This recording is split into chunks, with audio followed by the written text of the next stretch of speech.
Viewers, meshy Green's में आपका स्वागत है। आज हम जानेंगे कि तुलसी को किस तरह से ग्रो किया जाता है और उसकी फुली केयर किस तरह से की जाती है ना। या हम ये भी जानेंगे कि इसे अगर हम ग्रो कर रहे हैं तो इसके लिए हमें किस तरह के पॉट की ज़रूरत होती है, सॉइल कौन सी यूज़ करना चाहिए, पानी इसे कितना देना चाहिए, सनलाइट इसे कितनी मिलनी चाहिए। साथ ही साथ हम यहाँ ये भी जानेंगे कि इसके लिए कौन सा फर्टिलाइज़र बेस्ट होता है और इसे पेस्टिसाइड देना चाहिए या नहीं देना चाहिए, इसका ग्रोइंग सीज़न कौन सा होता है, इसे हम सीड से ग्रो करते हैं या फिर इसकी कटिंग लगाते हैं, या कौन सा ऐसा प्रोसेस है कि हमारी तुलसी जो है वो बहुत ही अच्छे से ग्रो करे, है ना। तो चलिए हम अपने टॉपिक की तरफ आ जाते हैं। ये जो प्लांट आप देख रहे हैं ये तुलसी का प्लांट है, जिसे हम हॉली बेसल भी कहा जाता है, यानी कि तुलसी। तुलसी की हम पूजा भी करते हैं और इसके बहुत सारे मेडिसिनल यूजेस भी है और कई जगह इसे ब्यूटी प्रोडक्ट में भी इसे यूज़ किया जाता है ना। सबसे पहले बात करते हैं कि हम इसे किस तरह से ग्रो करते हैं। तो इसे ग्रो करने के दो तरीके हैं, या चाहे तो आप इसे प्लांट खरीद कर नर्सरी से लेकर और उसको अपने घर में लाकर अच्छी तरह से इसकी केयर करके लगा दें। दूसरा प्रोसेस होता है हम इसे सीड्स से लगा सकते हैं। तो सीड्स इसके बहुत ही बारीक होते हैं, एकदम खसखस के दाने से थोड़े से बड़े होते हैं। तो ये जो सीड्स होते हैं इसे हमें सॉइल में हल्का सा लगा के इसे बस यूं ही छोड़ देना चाहिए, और जब इसकी स्प्राउटिंग हो तब इसे कपड़े से हमें ढक देना चाहिए, और स्प्राउटिंग जब थोड़ी सी बड़ी हो जाए तब हम इसे हल्की सी मिट्टी की आधे इंची की लेयर में हम इसे दबाकर इसका प्लांट बना सकते हैं, है ना। चलिए अब बताते हैं कि जो तुलसी होती है वो कितने टाइप्स की होती है। तुलसी जो जनरली 3 टाइप्स की होती है। एक ग्रीन तुलसी होती है जिसे लोग रामा तुलसी कहते हैं, और एक थोड़ी ब्राउन टाइप की होती है, काली तुलसी होती है, जिसे श्यामा तुलसी कहा जाता है।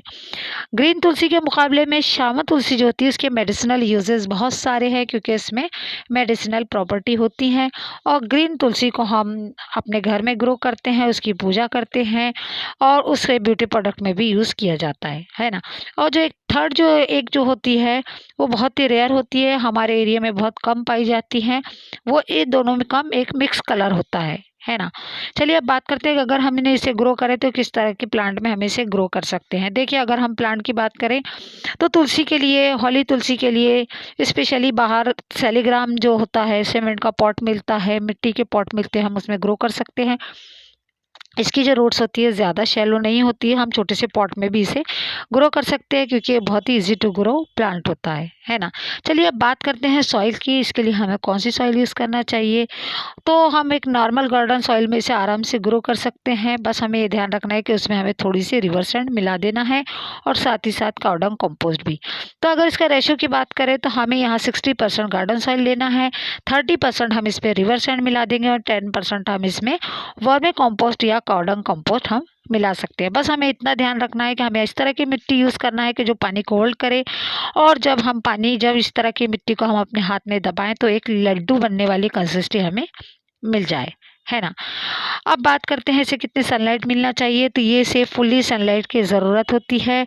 जितनी ज़्यादा इसे सनलाइट मिलेंगी ये उतनी ही अच्छे से ग्रो होता है। यानी आप इसे ऐसी जगह रखें जहाँ इसे 5 से 6 घंटे की धूप मिलती रहे। लेकिन अगर आपका टेम्परेचर 40 डिग्री से ऊपर जाता है आपके यहाँ का, तो आपको इसे सेमी शेडेड एरिया में रखना चाहिए, जहाँ सिर्फ इसे रोशनी मिलती रहे, है ना।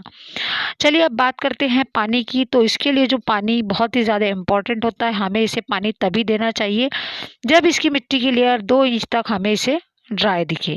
अगर हम इसे बार बार पानी देते रहेंगे तो इसकी जो रूट्स है वो गल कर कमज़ोर पड़ जाएगी और इसको मरने का ख़तरा बना रहेगा। मान लो अगर कभी आप ऐसी जगह गए हो जहाँ 5-6 दिन आपको लग गए हो और आप तुलसी के पौधे में पानी डालना भूल गए हों, तो तब आपको क्या करना है कि जो तुलसी का जो पौधा रहता है उसे एक बड़े से टब में रखना है, और उस टब में पानी भर देना है, और हल्का सा पानी इस प्लांट में भी दे देना है। ऐसा करने से क्या होता है कि जो रूट्स होती है अगर बहुत ज़्यादा ड्राई हो जाए तो पानी को वो होल्ड नहीं करती, पानी डाले और वो फ़ौरन निकल जाता है। ऐसा करने से वो धीरे धीरे पानी को एब्जॉर्ब करती हैं, और जितना पानी बाहर निकल जाता है उसे वो अपने अंदर ले लेती हैं, है ना। और दूसरी बात ये कि चलो सबसे ख़ास बात हम आपको ये बताते हैं कि जब अगर तुलसी के प्लांट पे सीड्स आने लगे, देखिए इसके ऊपर मेरी वाली जो तुलसी है ये कृष्णा तुलसी है, श्यामा तुलसी, इसके ऊपर देखिए आप यहाँ पर सीड्स आ रहे हैं। ये देखिए सीड्स आए हैं, लेकिन मैं ये सीड्स को तोड़ दूंगी। ये देखिए इस तरह से इसे तोड़ देना है, क्योंकि अगर हम इसे सीड्स रखें तो प्लांट जो है अपनी सारी ऊर्जा, सारी एनर्जी जो है वो सीड्स को और फ्रूट्स को ग्रो करने में लगा देता है।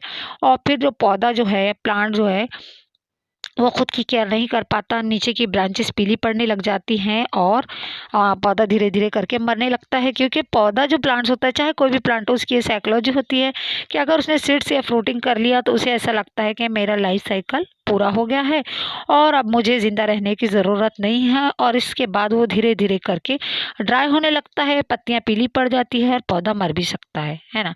अगर आपको ग्रीन तुलसी और रामा तुलसी और श्यामा तुलसी में डिफ्रेंशिएट करना है, तो इससे डिफ्रेंशिएट करने का सिंपल तरीका ये है कि आपकी जो श्यामा तुलसी है, इसकी ब्रांचेस जो है वो ब्लैक होती है। देखो मेरे पास जो है इसकी पूरी ब्रांचेस एकदम ब्लैक है और इसकी पत्तियां भी काली पड़ी हुई है ना।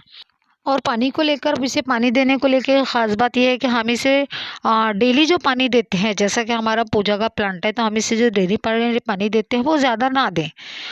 मतलब बस इतना ही दें कि जैसे 1 कप 1.5 कप पानी दे, वो दे सकते हैं। लेकिन अगर आप उसे भरपूर पानी रोज़ देंगे तो क्या होगा कि उसकी जड़ें गल जाएंगी, रूट रॉट्स की प्रॉब्लम हो जाएंगी और उसका रूट सिस्टम जो है वो कमज़ोर पड़ जाएगा और इस तरह से पौधा जो हमारा मर भी सकता है ना। चलिए अब बात करते हैं पेस्टिसाइड की। तो इसके ऊपर पेस्ट अटैक तो वैसे बहुत ही कम होता है, लेकिन फिर भी अगर आपके इस पर अगर ऐसा लगता है कि कभी पेस्ट ने या चींटियाँ वगैरह लगी है, तो आप इसे सोपी वाटर का स्प्रे कर सकते हैं।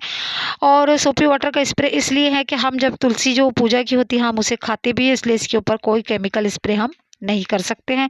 1 लीटर पानी में हमें 1 ढक्कन या 10 ml हमें सोपी वाटर लिक्विड सोप लेना है, जो या फिर आपको जो डिश वॉशर होता है, जो हम बर्तनों के लिए यूज़ करते हैं, वो डिश वॉशर जेल हमें लेना है और 1 लीटर पानी में डालकर उसका लिक्विड बनाकर इस पर हफ्ते में 1 बार इसे स्प्रे करना है। और तब तक करना है जैसा महीना या 2 महीना, जब तक कि इसमें कीड़े मकोड़े ख़त्म ना हो जाए, है ना।